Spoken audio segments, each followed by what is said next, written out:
welcome to the Hadassah Collective podcast. I'm your host, Claire Marrinan. The Hadassah Collective is a unique, wellness-centered community created in and inspired by India, the birthplace of holistic health disciplines. The Hadassah Collective podcast brings together a carefully curated selection of my most trusted and inspiring innovators from every area of the health and wellness space. I invite my guests to freely share their gifts, their wisdom, their journeys, and their diverse points of view, discussing a vast range of topics including shutdown and self-isolation strategies, integrated diet and fitness, yogic science, modern mental health, and holistic lifestyle, all to inspire you with relatable tools to help you consciously customize, support, and expand your life. In today's episode, I'm speaking with Kerri-Ann Appleton. She is an empowerment coach, a Reiki master, and also a yoga guide. I think that Kerri-Ann's real gifting is to be able to identify and assist people in leaning into challenging or uncomfortable emotions and really being able to embody them and glean the gold and the messaging from these emotions that sometimes we try to run away from or suppress. And so her process, which we will discuss in this episode, is really about taking these situations that happen in our lives that maybe are not uncomfortable and being able to use them for our evolution. Hi, Kerri-Ann. Welcome to the Hadassah Collective. I'm so excited to have you here and have this conversation. I'm excited to be here. Amazing. So let's get started. Let's tell us a little bit about yourself and what you do and where you are in the world. So I'm an empowerment coach, specifically working with women only because that's my personal journey. I became this empowerment coach because of the fact of my own journey. But I really want to support women with coming into alignment with their most authentic self. And when we're in alignment with our most authentic self, we're in our truth and leading from that place, and we're leading more purpose-driven life. So that's mostly what I do, but I also do a little bit of energy healing because I'm a Reiki master, and I'm located in Brazil, since you asked that question, but I am American. Yeah. Okay. Amazing. Such a beautiful intro.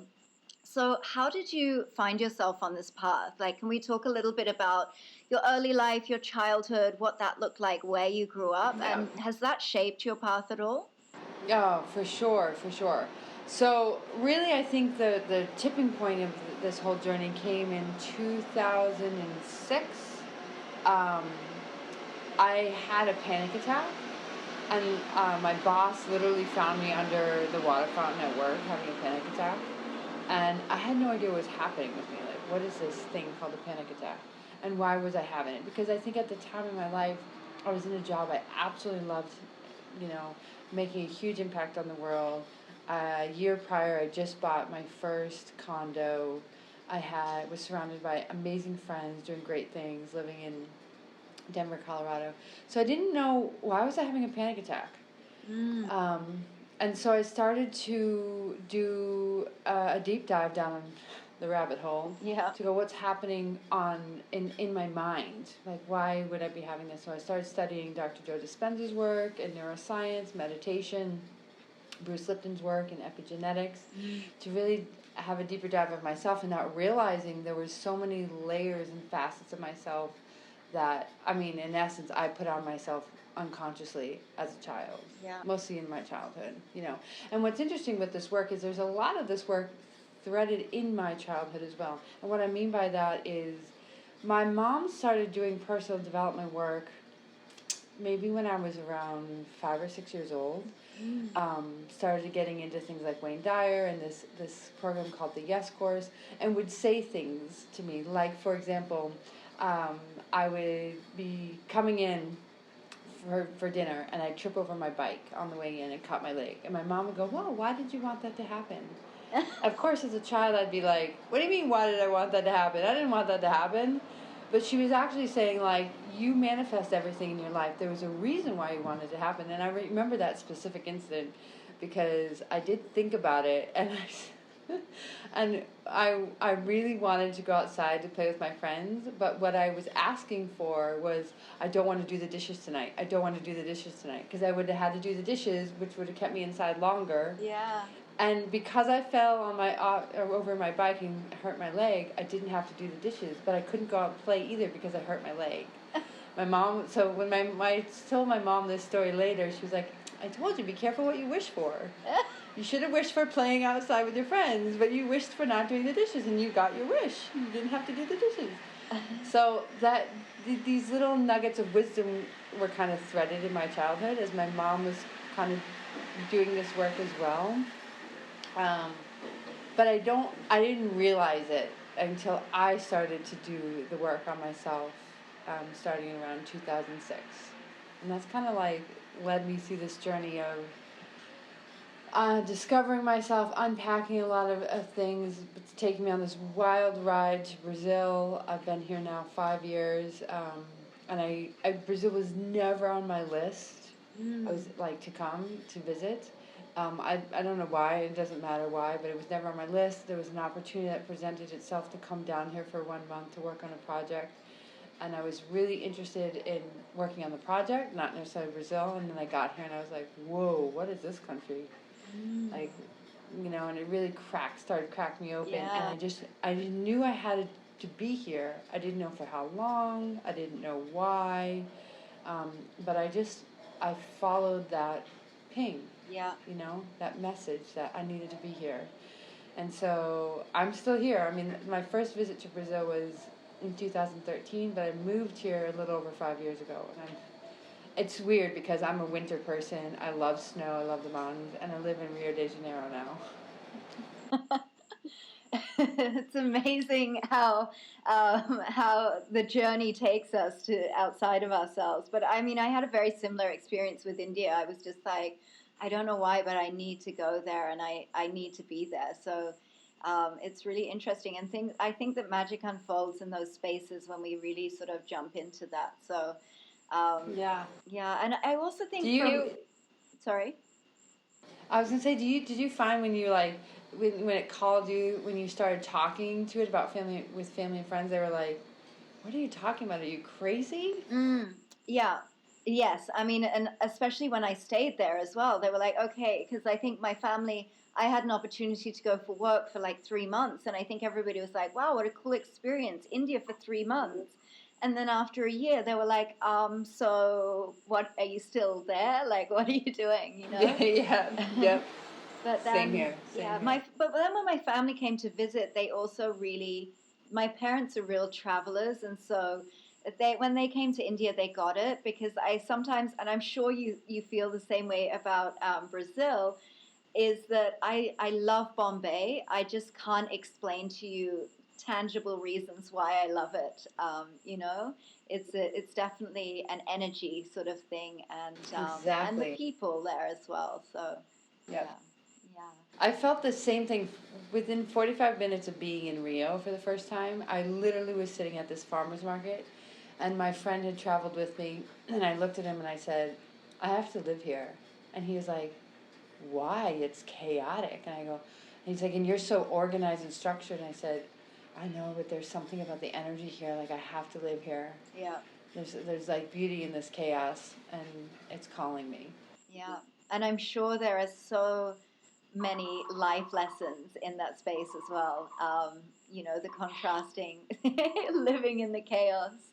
And something interesting as well that I picked up on as you were talking, because a lot of my next question is really like, what are the dark nights of the soul that you've navigated? And usually when I ask someone that's actually the beginning point. It's a really dark night of the soul. They have a big breakdown or a big life shift, and that is what sort of opens them to this work.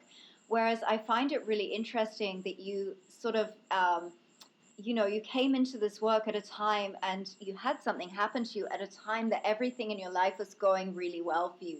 You had a job that you loved, you were making good money, you were making an impact on the world, and but something else was going on inside of you. So can you speak to that a little bit, about that moment? Did you uncover the panic attacks? What happened in that space? What did you discover from that? I think, yeah, for sure.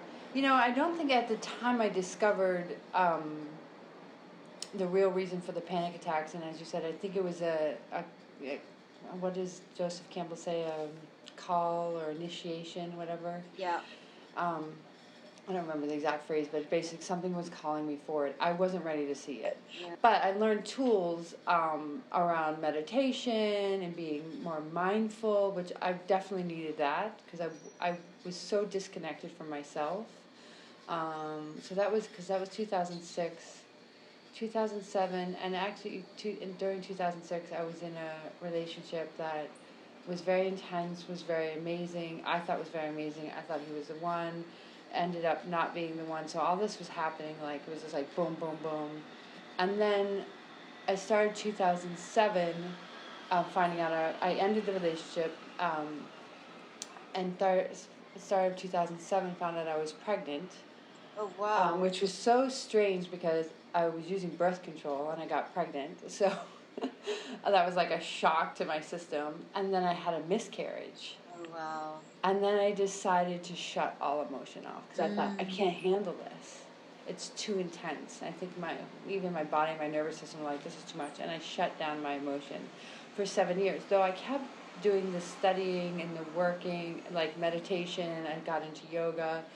But I just really threw myself into my life. And what I mean by like work and my friends and having fun. But I didn't really... I feel like we had a mask on of like, I'm so fun and happy, you know, and some people could poke through the mask and be like, okay, that situation just happened. I think you should feel more sad and upset by it. And I'd be like, no, I'm totally cool. I'm totally fine by it. Got to think positive, you know?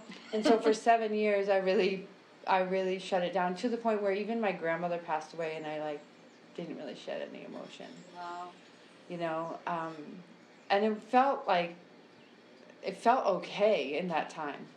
And what was interesting, so I came to Brazil one time in 2013, and then the organization that brought me here asked me to come back towards the end of that year. And that's actually when I was like, okay, I'm going to go one more time to Brazil, and this time I'm going to go to Rio. I was way up in the north, and where the Amazon meets the Atlantic. And literally the town I was in is split by the equator. So, I mean, I literally stood on both sides of the equator at the same time. So there's something energetic about that. But there was one day I woke up in a hotel room, in the hotel, and I just was grieving, and I had no idea why. And that's what I talk about, like, Brazil really cracked me open. Yeah. And so I was like, what is happening to me? It was like my body finally said, this is enough of holding all this stuff in. You got to start to feel again. And then I came to Rio and knew that I needed to be here. And then I went back and started working with a therapist. And I was like, I don't know what's happening to me. You know, I'm starting to feel again. And I think for me, that was a real like, all right, you have suppressed so much. You know, you have played all these roles that you don't need to play and don't serve you. And you have a higher purpose than what you're doing. You're holding yourself back based on the conditioning that you had in childhood. And so that's really been the journey of like unpacking and coming back into alignment with myself and what I'm truly meant to be doing, you know, in this world. I always knew I was meant to make an impact. I've always had, since I was a little kid, I always said, I'm going to change the world. Yeah. And so I've always known that's been like my bigger purpose, but I'm tried to figure out ways to do that, because originally I was like going to be a lawyer, and then I decided, no, I'm not going to go to law school, I'm going to work in nonprofits, and so this is kind of the path that I'm now on. Yeah, it's so interesting. And what were some of the tools as this was happening? Because I think a lot of people actually experience this, because I think in society we're kind of conditioned to this idea that if I make everything perfect on the outside, then everything's going to be perfect. And it's this way of like avoiding fear and avoiding pain and avoiding things that don't feel good. Whereas I personally believe that we're here to feel everything on the human spectrum. And that includes the hard emotions. That includes the difficult times. And I think that It's all part of the journey. And when we deny that, we're denying a part of ourselves. And I think it's sort of a spectrum in that the amount that you allow yourself to feel that pain is also the amount of that you're able to feel joy as well. So it's both sides of that. So how did you begin to navigate that when you were cracking open and the mask was beginning to break? And were there any particular practices that you found really useful to be able to go with those emotions? I know that you have them now as a coach. This is really your specialty now, actually. Yeah, so I started to, what I call become like emotionally, I started to use emotional intelligence and emotional well-being. Yeah. What does that mean? So being well with your emotions, being connected with your emotions. And it first started working with my therapist. She kind of started teaching me these techniques, and of course then I got interested in it. But the first thing I had to start, and I started to connect yoga, because I wasn't a big yoga person at first. Meditation, yoga connected to it, because realizing that emotions are the language of the body, and the body is speaking to me and telling me things, not just like, ew, I have I have a pain in my shoulder, I need to go see a doctor, but that this pain is telling me something. Yeah. And it could be that I need to let go of something, it could be that I need to put a boundary up, it could be that I need to be in the present moment because I'm in the past or I'm in the future, So the first thing I had to learn was how to be in my body. And when I say that, like, to feel and start to connect with just the sensations that the body makes without any judgment, without analyzing it, which was really hard for me because I was an overanalyzer. And so just to start feeling and being the observer. And start to have a connection. It's like learning a language. And since I've learned another language, at first you just see these words, you don't quite understand them, right? Until you start to tune more into them and practice them and hear them, and then they just flow naturally. It's the same thing as, like, we're so disconnected, we live from the head up most of the time because we're in our heads, that we don't realize that our body is speaking to us as well. Like, we'll notice when it's hungry. That when we're really tuned into. We feel the sensations, but we don't really notice when we're in fear. We don't notice when we're in anger, and we don't notice when we're in sadness or joy or any of the other emotions until they get so intense, and then they're freaking scary because we're like, push them down. So I had to learn, and yoga helped me with this, and also meditation.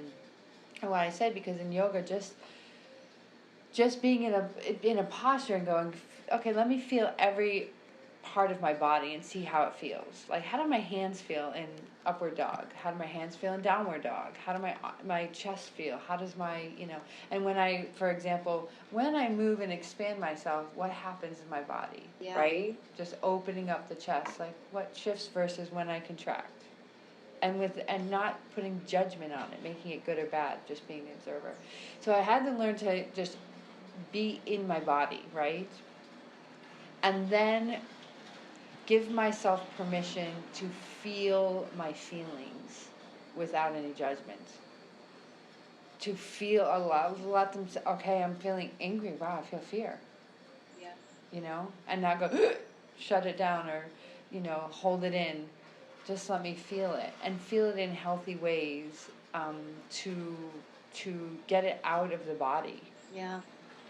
To release it. Wants to move. Emotion is energy in motion, right? That's a Latin root for emotion, energy in motion, and so it wants to move.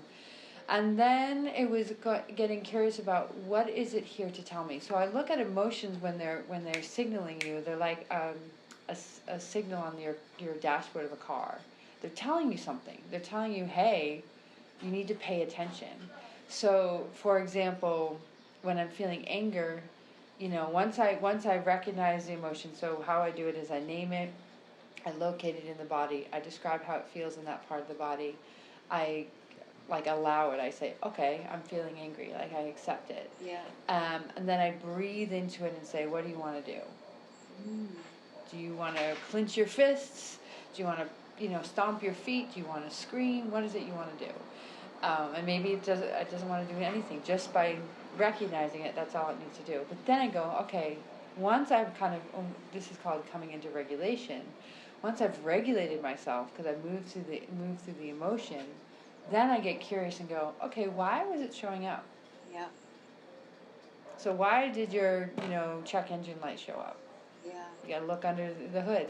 So why did anger show up? Okay, anger usually tells me that something's not working, I've had an expectation, and I'm having an expectation hangover now, or I placed an expectation on something, someone broke an agreement, a boundary's been broke, whether I didn't hold my own boundary up or somebody else broke my boundary. And so it allows me to explore and then make a change. And then what so often happens too is like emotions are also an imprint from a past experience. So when you start doing inner child work, you can start looking at, okay, where did I first learn this? Yeah. And was there a need that wasn't met that I can now get met and I can meet myself? And what belief or story was formed that I'm continuing to live out, especially if it's something that continues to happen, right? If there's a narrative that I accepted, and that's the story, or I created even, and that's the story that I keep playing out in my life. Yeah. But for me, it all started with first being in my body and feeling. That was my journey. Yeah, and it sounds so simple, or it sounds like something we really take for granted, but I really think that a lot of people, as you say, are living from the head up. We're living so in our head and so in our mind, and now especially with the way that we're living in terms of the digital realm, is we're almost living more as this digital avatar than we are in our own body.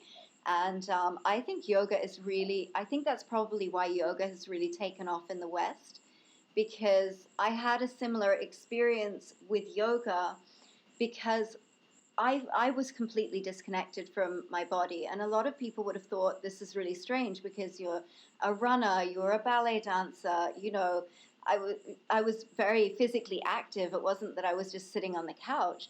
But a lot of these things are practices that are denial of your body and overcoming and pushing through and, going beyond your body. Whereas yoga was really the first time that I really could experience being in my body. And I think that that's such a powerful practice with asana yoga, and such a powerful element of it. And I think that's why it's sort of taken over in the West, because we're not encouraged to do that really. So What's so interesting I find is that so many people go to yoga for the workout or the flexibility, which is great and it's positive and it's having a positive effect on them.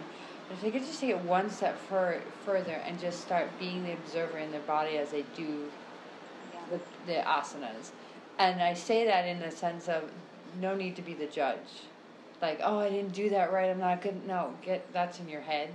Just be in your body and see how you feel. And it's so interesting, like, I remember and I still have this effect, but when I get into pigeon pose, like, sometimes like tears come up, anger comes up, and, especially when we become present to it, and we give our bodies permission to feel it. Yeah. Because for so long in the head, and most of us were taught as children, it's like, come on, suck it in, basically, or suck it up, they might say if you're angry or sad, just suck it up. No, actually, don't. Get it out. Yeah. Yeah, let it run its course and release it, so you're not holding on to it. And so many of us, as we come to what I call a midlife quest, it could be a quarter life quest, whatever part of your life you're on, but the quest that you're on, we're feeling intense emotion because we've stored so much for so long. Just like that day that I woke up and I just started grieving. Yeah. And I had no idea. It was just flooding out of me. Yeah. There was a trigger that hit it, but it was also like you're ready because you're also in a safe space. You're surrounded by a great team of people that are going to support you through this. It's like my body knew it was like, we got to release this valve. Yeah.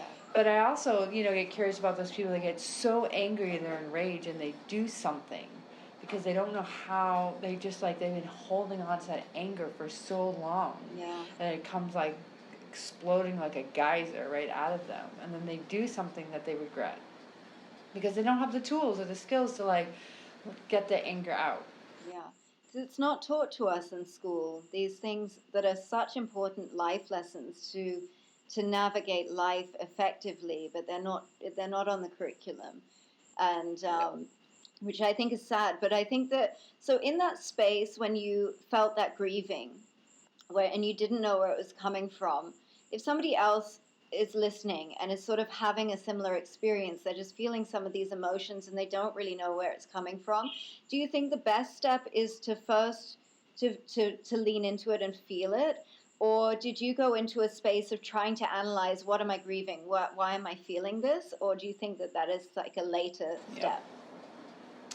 It's a great question. I think at the time there were two things. I mean, I did, of course, because I had the habit of overanalyzing. I was like, what is happening? I don't know what's happening, which I think might have made it worse because I was adding to it versus, so I was like recycling the emotion versus just releasing it. But I didn't have the tools at the time. I didn't realize. So it's also just surrendering to it, and just being like, this is clearing out. It's like a river just going, washing through me. Especially when it comes to grief, just allowing it and not analyzing it in the moment. Because when we're in an intense emotion, and we start trying to analyze it, we often are not in a place where we can find clarity around it, and that's when we start to just continue to feel it, right? Because we're trying to find the reason why versus like, no, just feel it. And I don't know for sure, but I have a feeling that if I had just felt it, I would have shortened the time that I would have been feeling it. It's like when you get angry from something that someone did, how when we're like, we just start recreating the story over and over in our head, we carry that anger for so long. Versus if we just get angry, like feel the anger. And so for me, my body likes to stomp my feet. And I like to growl. Like I've come to really own it. I come to be comfortable with it. I stomp my feet and I growl. Do you do this in public? Sometimes, yeah. I'm comfortable with it now. Wow. Yeah, I had a situation a couple months ago in a store because they due to COVID, I couldn't. I'll tell you the story just to give it. So due to COVID, I couldn't try the clothes on, and and granted this was a bit of a language error and a culture thing. I didn't realize because I never had to return clothes here. But I went 6 days later because I was like, it didn't fit, to return it. But they wouldn't return it. They would only exchange it. But they were out of shorts. I was buying shorts because of inventory. And I thought, well, I don't want to buy anything else in the store, And I was so angry because that they don't return things in this culture. They just do exchanges. And I didn't realize that. I was so angry. I mean, I walked away. I said, thank you for your time. I walked away. And then I stomped my feet and I growled right there in the store. It wasn't towards anyone else. It was just for myself to release it. And I was like, and then I breathed. I was like, and I just breathed and it usually moves through in 90 seconds and 3 minutes when I fully give myself permission and I get out of my head. And that's the challenging thing, is to get out of my head. And then I'm like, okay, now I can find clarity. Okay, what am I going to do about this situation? Lesson to learn for me.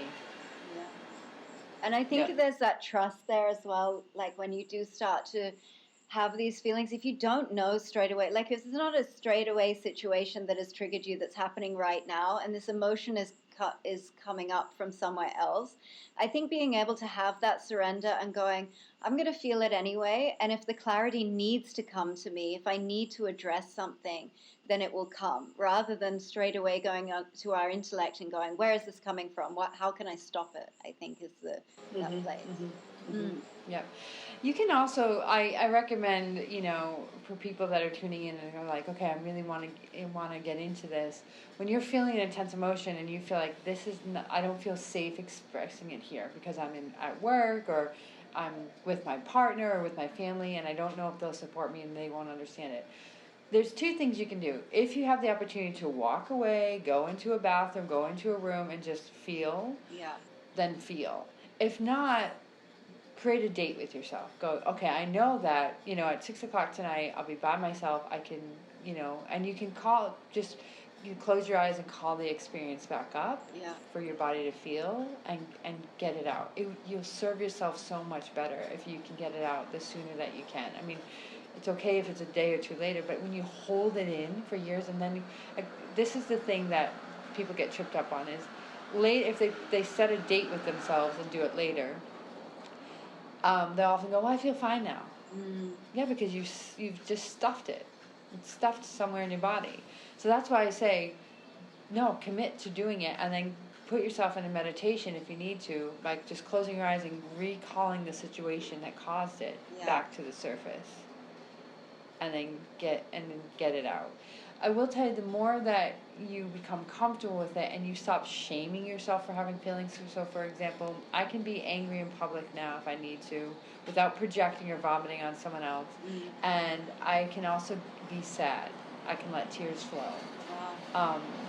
And so I stopped shaming myself for those two. I stopped judging myself, and now, my friends and my community are very comfortable with it, because I've also helped them, and because they'll say, "Oh, please don't cry," and I'll say, "You know what? Just let me have the tears. Give me a couple minutes, and all you need to do is just be here.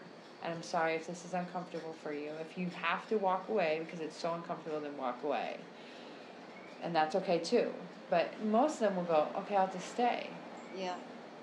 And then just let me work through the energy of it, and then I'm on the other side. Well, I think what's so beautiful about that is that you're also creating that safe space for them to know that they can also express their emotions too, freely. And so, because we are in a space a lot of the time, that it's not appropriate to stamp and growl in public, or it's not considered appropriate, and it's uncomfortable. And so we do suppress those things. And definitely, like sadness and anger are definitely things that we're sort of told from a very early age that you don't express in public. And so I think that's really powerful, actually.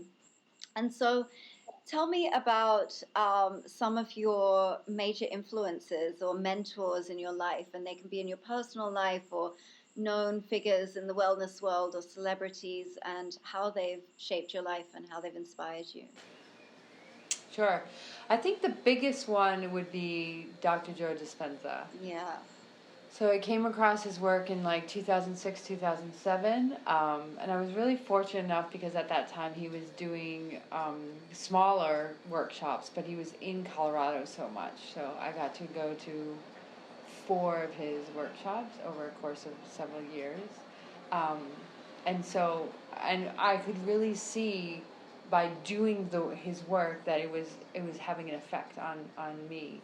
So, for example, even though I wasn't necessarily feeling all my emotions at the time and suppressing a lot of stuff, I wanted to skydive. Yeah. I know I was a fearful child growing up, and I was afraid of like everything, anything crazy, and skydiving like created panic in essence in me. And so I used his meditation for 90 days, just meditating on skydiving.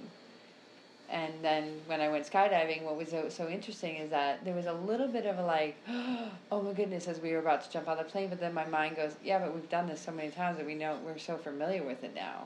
So I didn't, the downside of it, and there is a downside, it's not quite a downside, but I didn't have the adrenaline rush that like my 2 friends that went with me had. So they were like high as a kite, and I was like, okay, that was good. Like it was awesome, but it wasn't the same because you didn't have I had practiced it in my mind so many times prior to that I became so familiar. And here's the thing, I had never skydived to know what it was going to feel like, but I imagined what it was going to feel like. I created a whole narrative and story and experience in my mind. So that was really interesting. So Dr. Joe Dispenza, who led me into Bruce Lipton's work, around biology of beliefs and epigenetics, and I was fascinated. And there was something intuitively, even though I would be discussing these concepts with friends, and they would be like, "What?" But intuitively, I just knew this is right on. And I'm gonna have unwavering faith. And it's never led me astray. So I think those 2 for sure. My other biggest one is the therapist I work with, Julia Munson. She is just extraordinary, and she has just opened up my eyes to so many things around this work in terms of emotional well-being, and also around just conscious living and conscious loving.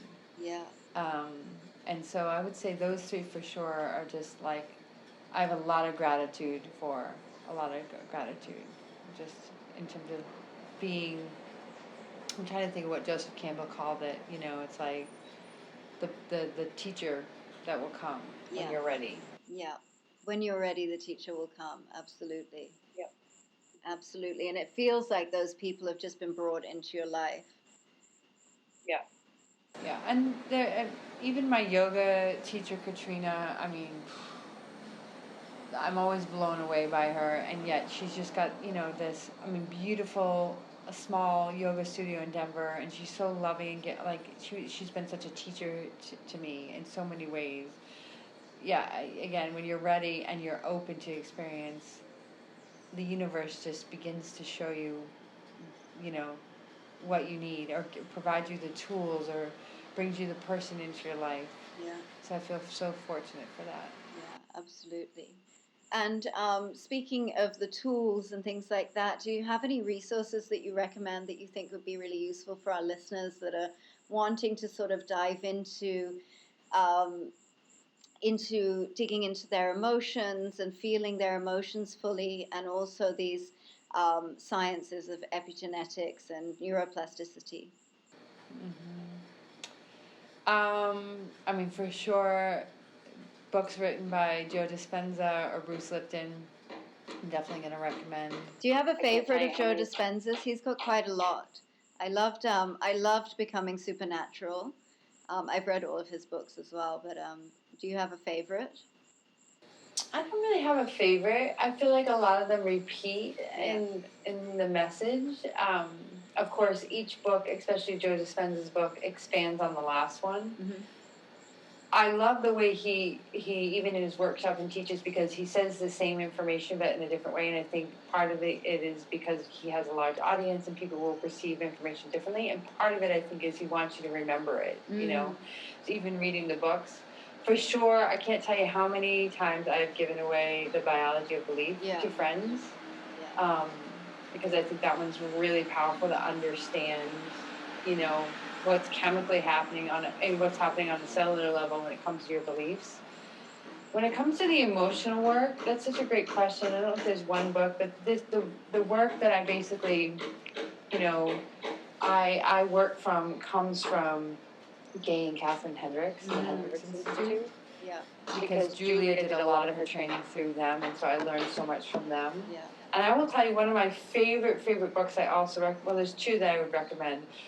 One is The Four Agreements, for sure. It doesn't necessarily have to do with emotions, but it talks about how we're conditioned. He calls it domestication, but how we're conditioned, and then gives you tools to kind of look at your belief systems, your stories, and how you can create a different reality, which is right in line with Dr. Joe's work. Yeah. It's just a little bit different. But one of my favorite books, it's written by the Conscious Leadership Group, is called The 15 Commitments to Conscious Leadership.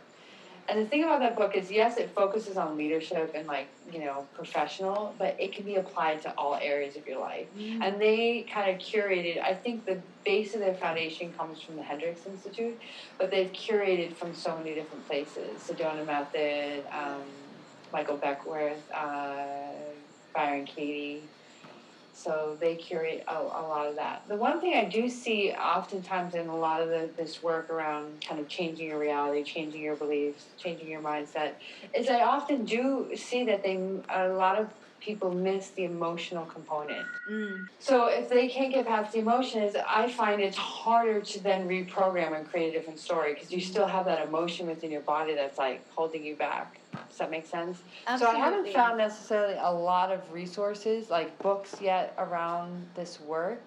Of course, emotional freedom technique, Reiki, massage, that kind of stuff can release stuff from the body, for sure. And I'm seeing more and more of that and people getting into it, which is great. And I think the emotional aspect also really lines up with Joe Dispenza's work in terms of heart coherence, because a lot of his meditations and his work is so about aligning and embodying that positive emotion, and having that emotion, that positive emotional feeling around what you're doing and that experience. Yep. And so I would say for sure, the one thing I've missed out is that he wants to keep you in a high vibrational feeling, which, yes, that's where we're going. That's the you goal. Look at, actually, another great person is David Hawkins, Dr. David Hawkins, and his work. So the one thing, at least, and now I haven't been doing I haven't gone to any of his workshops in several years, 6, 7 years. So he might have shifted that. But one thing I found is that I never addressed the emotions that were stuck in my body. So if I was feeling sadness or anger, what to do with them. Yeah. And now I give myself permission to feel them, and then I can, raise my vibration. In conscious leadership, they talk about being above and below the line. So realizing we're human, we're going to go below the line, we're going to be in those lower vibrational frequencies and those lower emotions.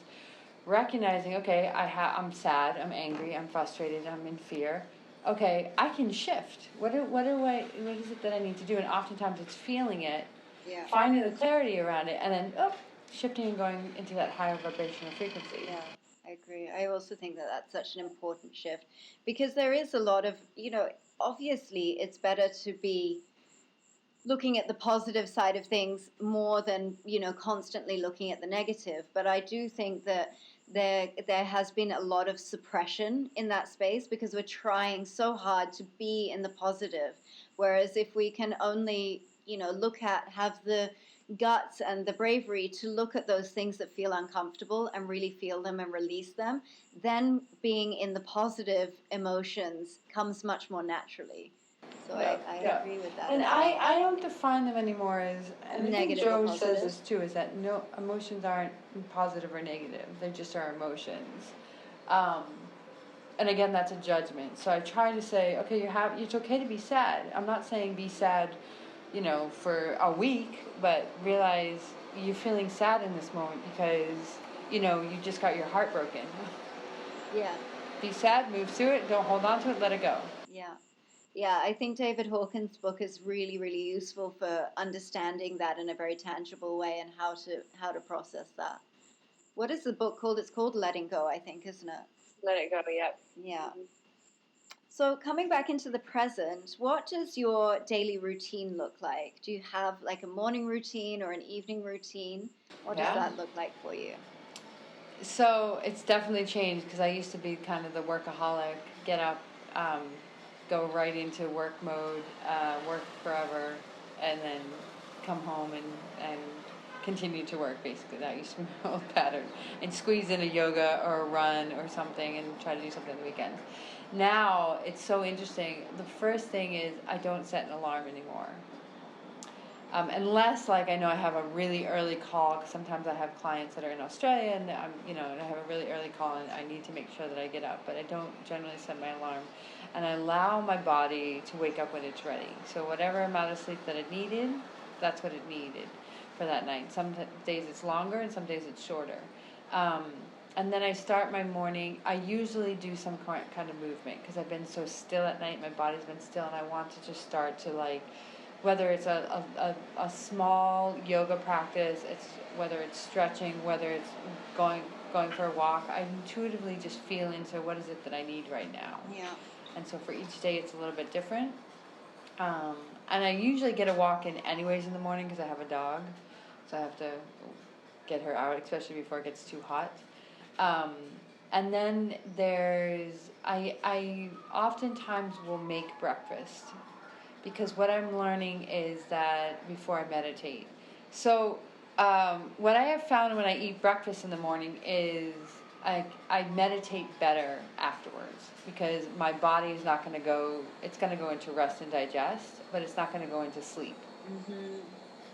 So it's like I can drop into a theta, a brainwave state, much easier in my meditations, and I get more out of them. So I tend to eat, and I usually now, because I've gone on this really journey of cleaning my energy, and because I'm so connected with my energy, so now I'm completely plant-based. I'm no alcohol.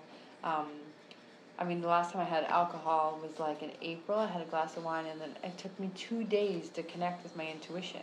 Wow. To recover. So I'm like, okay, it really affects me. I'm not going to say that that's the formula for everyone. Everyone has to listen to their own wisdom. But so now, even in the morning, what I eat, I eat oatmeal with nuts and seeds and coconut and apples and bananas and strawberries all mixed in. And then I sit for a meditation usually. Mm-hmm. And that's kind of my morning practice before I really start to get going. And then I let my day flow. Like I have certain things, priorities of what I need to get done. So it might be something for work, it might be something for the home or with friends or whatnot. But I don't necessarily have a lot of set structure time outside of just my coaching clients that have, committed to a certain day or time. Does that make sense? Yeah, absolutely. And so, how did the shutdown and the COVID shutdown impact you? Did it impact your day and your business very much, or were you already really working from home and doing a lot of Zoom coaching already from Brazil? Yeah. So for me, it didn't impact me a lot because my coaching business is basically all online. I have international clients. I have very few clients here in Brazil. So I was fortunate in that way. What's also been nice is a lot of people now have a lot more time to work on themselves, and so they want to work on themselves. So that's also been really nice. What's also been the whole pandemic has allowed me to go a little bit deeper into my health. Where am I sourcing my food from? Um, so I've learned more about organic foods. My immune system, good gut health. So it's really helped me in that regards. But it's also brought up a lot of triggers and fears as well, which has also been challenging, as I'm sure you can imagine, as well as been an opportunity to learn. Absolutely, absolutely. To find out what else needs to heal within me, that needs to be clear to help continue to raise my vibration. And what is something during this lockdown period, during 2020, that has really brought you joy that you're going to take with you as we move out of this and into this new post-lockdown world? That's a great question. I don't know if I've reflected on it.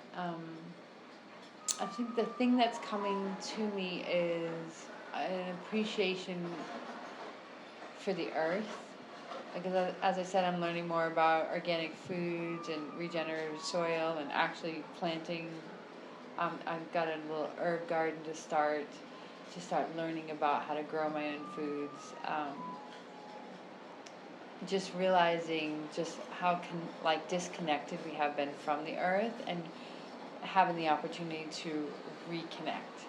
And living in such a beautiful city as Rio de Janeiro, as much as it's, lots of concrete and huge buildings and whatnot, the beautiful thing about this city, there's so much nature, and I'm surrounded by it. So having the opportunity to go to the park or go to the beach and put my feet in the sand or in the water, or to the mountains to go hiking, just really appreciating nature and appreciating every breath I take.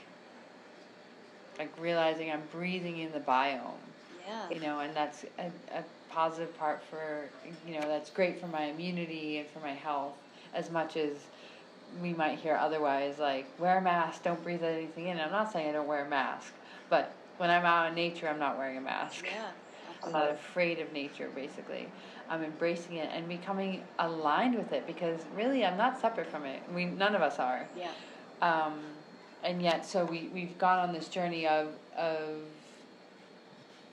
separating ourselves from the earth, which is in my belief is what's causing us to have a lot more kind of conflict with the earth. So when viruses come and things like that, because we over sanitize ourselves, basically, versus putting our hands back in the soil.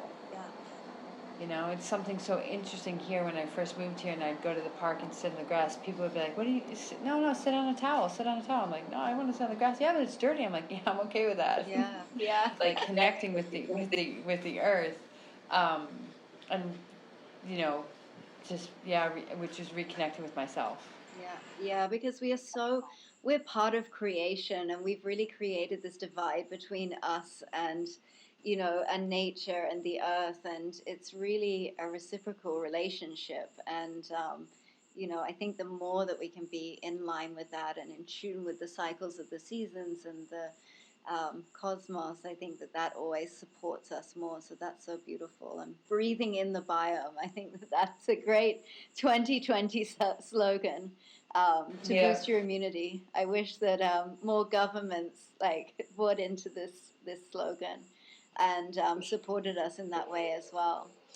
So tell me about your coaching. What can we expect from your coaching sessions, either one-on-one or some of your group community environments that you've created? And let us know what we can expect from that.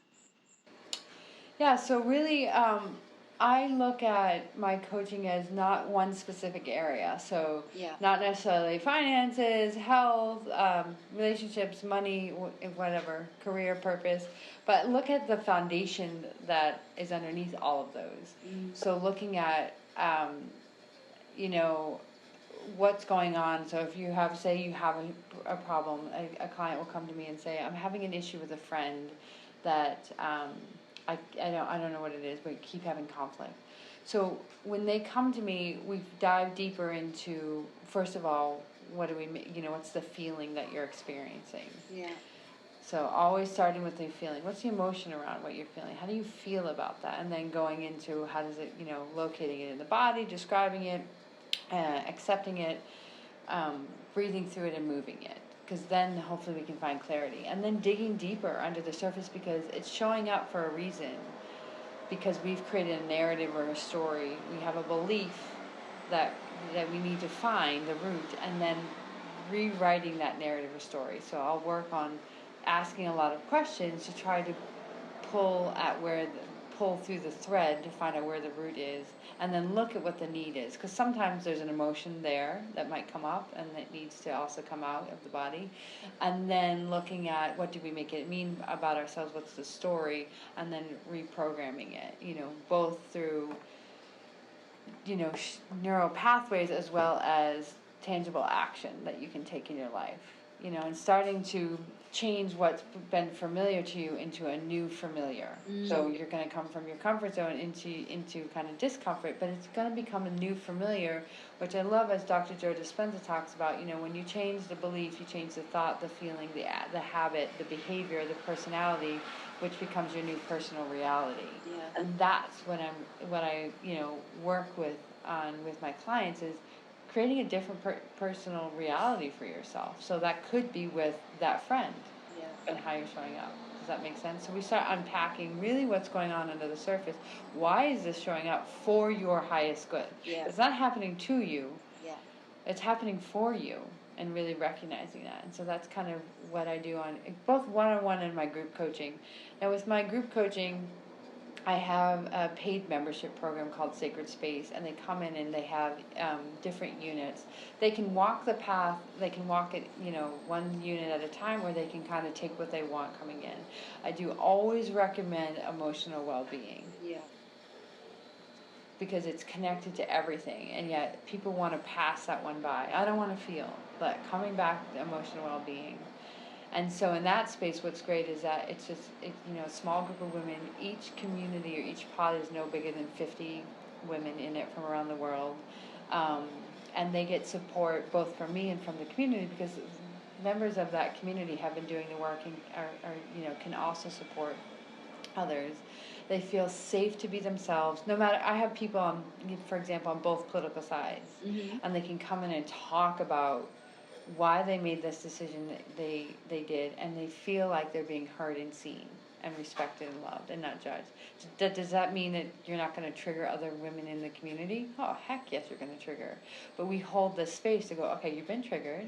Yeah. This is not about me, this is about you. Let us help you work through that trigger for your own discovery. And so it's just such a beautiful place to feel like you can be yourself and come and do this work and come back into alignment. But what I also want to encourage is them to start taking the work outside of the community. Yeah. To kind of make that ripple effect. Does that make sense? Yeah, that's so beautiful. And I think when you were saying that, I was like, oh, I wish that it was like that in the world, in the real world. So I love that you're encouraging people to take that outside of just that pod and to be able to create those spaces out in the real world as well, because I think that that's really the space that we need to get in is to cancel this kind of cancel culture. I think that it's referred to in that, and allow people to have different opinions and different experiences from us and still be able to hold that space for them. So I think that that's really powerful and really beautiful. So Thank you. Congratulations on launching that. So what is one practical practice or tip that you can leave our listeners with that they can implement straight away today? I think I'm going to leave the one that I leave a lot, and I already mentioned it earlier, is that when you're feeling an emotion, going through these, they're very simple steps, but they're going to be very challenging because they're going to feel foreign in essence. They're actually not foreign because when you came on this earth as a baby, you did this naturally. Yeah. But then you were conditioned, and so it will feel unfamiliar, and kind of coming back for it to be familiar, coming back home to what your true processing when it comes to emotion. So when you're feeling an emotion, to first name it. What am I feeling? Yeah. So I feel angry, I feel fear, I feel rage, I feel upset, I feel whatever, I disappointed, whatever it is. So name it, and then locate it in the body. Where is it showing up for me? Mm-hmm. And again, not judging yourself. It shows up in my head, it shows up in my chest, in my elbow, in my knee. There's no right or wrong. For you, it's your journey. So where is it showing up in my body? How does it feel? Can you describe it in that area of the body? If you could give it words, it could be anything. It might not just be like, oh, it feels bubbly, or it feels tingly, or it feels hot. It could also be like, I'm seeing a blue whale. Like, it doesn't matter how you describe it. Just describe it, and whatever words come up for you. So, again, name it, locate it in the body, describe it, and then say, it's okay to have this. Accepting it. It's okay to have this feeling in this moment. And then breathing into it and seeing what it wants to do. So it could just by you accepting it might just be, oh, great, that's enough, that's a release. But sometimes accepting it and breathing into it, it might start to form tears, for example. Allow it. Just allow the tears to come, and do your best. You're gonna want to, because we've all been trained to start thinking about and analyzing it. Go, okay, no, I'm not analyzing it. And so just feeling the tears, like if you have to feel the tears, like what does it feel like to have them come down my face? What is my chest doing right now as I'm crying? Or anger, like how does it feel to stomp my feet on the ground? How does it feel to growl, or whatever it is that you feel called to do? Punching a pillow, screaming, release writing. It doesn't matter. There's no right or wrong. Just feel into it and get it to release. And I'm going to tell you, the more you practice this, within 90 seconds to 3 minutes, it usually moves through the body. Yeah. And then on the other side, you find clarity. So I would definitely start practicing that without any expectations of an outcome. Just be in your body and start recognizing your emotions. Even if you just name them, locate them, and describe them. Just doing those 3 things is a start without doing anything else. Yeah. It's so simple, and it's such a... I love how you say practice it without expectations. So it's like you're going into this practice without trying to make something happen because of it. It's actually just practicing because we're practicing being ourselves again, because we've come so far away from our natural nature, and Yep. Being able to very naturally feel and express emotions. And interestingly enough, when you talk about this exercise, which I love, and I'm also going to start practicing it on a daily basis on purpose, and but I'm thinking, does this also work in reverse? So for example, if you're having an experience in the body, like the other day, I felt a pain in my knee, which was really odd. It was coming from nowhere. Does this kind of practice also work when you already feel the sensation in your body? Can you sort of, is there a practice that you can do to figure out what that is as well, if there's something emotional behind it? For sure, and this kind of goes into somatic experiencing or somatic therapy. Because I'll do this, like I've been having this pain on the right side. I'll lay down and just feel into it. And track it. So again, get out of my head, what is it, and just feel, what are the sensations? So the other day I was working on my shoulder, I was like, it's a brick. What color brick is it? It's black, Wow. Can I do anything with the brick? can I, and it would start to be almost moldable a little bit. So sometimes like I just feel into the pain, but I'll ask questions to myself to get my head to stop going, you're feeling that way because you work too hard, you pushed yourself with running, or you did X, Y, or Z. That's the brain analyzing versus, what is this pain feeling like? If I could describe it to somebody, is it a color associated with it? Is there an object associated with it? Is there a word coming up? And just allowing it. And then it's so interesting sometimes what happens is my body twitches, or I adjust, or sometimes nothing, I just let it be. Yeah. And just go, okay, I was just there, because sometimes the body wants to feel safe with you, right? Because you're, in essence, when we start judging it, the body's like, ee, we start stressing it out versus just feeling relaxed. So if you feel a pain coming in, just be with it. Just get into locating and describing it.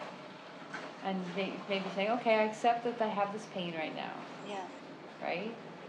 And I'm going to allow it to be. And ask it, do you want to move? Yeah. Or sometimes I say, what do you want to show me? Yeah. I just start asking questions. Yep. Yeah, that's really powerful. It's amazing practice. So this is an incredible conversation that we've had, and thank you for all of these amazing practices. They're so useful and so simple but profound. And so what is next for you? What new projects are you working on coming into 2021? What can we expect from you? Oh, really, I've come to really focus my work in 3 areas. So I already talked about Sacred Space, which I launched back in November, so last month. So growing the Sacred Space community. I'm going to only be doing Sacred Space one-on-one coaching. And then because I'm a Reiki master, doing my energy healings with people that, open and want support in that regards. And how I do my energy healings is we work on, mine are a little bit different. It's all online, first of all. But we primarily work on what's showing up in your life right now, and kind of doing the reverse engineering to like where it showed up in your childhood, what we made it mean, and pulling the energy to the front part of the body, and then using the Reiki energy to help to start shifting that energy. Wow. And sometimes you get clarity, sometimes you get messages. It depends on each person and each experience. So focusing on that. One cool thing I'm doing, which I'm kind of excited, I'm not really promoting this because I don't really need to, but the book, The 15 Commitments of Conscious Leadership, I work with a couple of Brazilian professionals here, in English actually, and so I've been asked to put together a group to walk them through that book. Oh, so both awesome. Doing kind of a book club, doing some coaching around it, and working in English. So I'm kind of really excited to see also professionals here in Brazil wanting to do that stuff. So just really kind of excited about it. It's really the bridge of your 2 worlds as well, from the corporate space, the corporate NGO space, and into this wellness and healing space. So that's awesome. I'm sure it'll be amazing. And where can our listeners find you if they want to know more about your work? The best place to find me is my website, and it's just my first name with the hyphen, so Kerri-Ann.com. Really simple. And from there you can link to me on social media as well. So you can follow me on Instagram and Facebook. And in Facebook I actually have a community. I have a large community called In Her Power, where I've collected about 1,500 women from around the world. Wow. So if you're not quite ready to dive into this work yet, but you want to just get to know me and others, that's a great also space to connect with me and see what's going on. Wonderful, wonderful. Well, it was amazing talking to you, Kerri-Ann. Thank you so much for your time. It's been beautiful. I'm sure everyone will have got a lot out of this. And I look forward to seeing you soon. Well, thank you for having me, and such great questions. I love talking about this stuff, Claire. Amazing. So I appreciate it. Thank you. I hope you enjoyed this episode and you got some things to take away from our amazing guests' insight. If you did enjoy this episode, please subscribe and also leave us a review. And for more information on the Hadassah Collective, you can visit our Instagram page at Hadassah Collective. I hope you'll join me again for our next episode at the same time next week. And until then, have a wonderful week.